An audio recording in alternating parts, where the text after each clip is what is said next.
So my name is Kavi Arundavaraja. I've been in New York for about 10-12 years.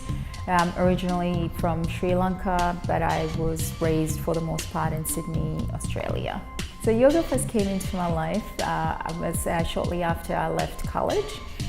So I used to go to the gym as part of my fitness regime, and they had the group classes there. And so I saw yoga and I loved it because it was different to the normal kind of machines or like the crunches and that kind of fitness that I used to do. And I loved the way it made me feel after, because there was a lot of flexibility involved. It was a lot more conditioning, but in a different way for lean muscle. So that was what attracted me to it initially.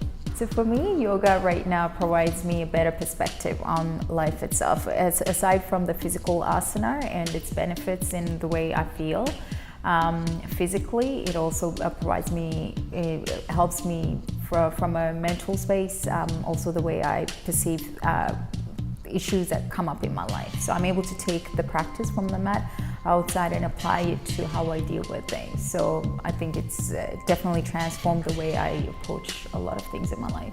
What I love about Sonic Yoga is I think this is the first time that I've gotten into yoga on such a deeper level. So it's kind of my practice has shifted, it's changed entirely. I see the transformation in myself, not just from a physical aspect, but also from the way I see things and approach things in life. So I think the transformation has made me come even more, and the more I come and keep a more steady practice, I see more transformation. So it's kind of been going back and forth, where I'm so amazed at the amount I've been able to transform in every aspect of my life that I keep wanting to come even more.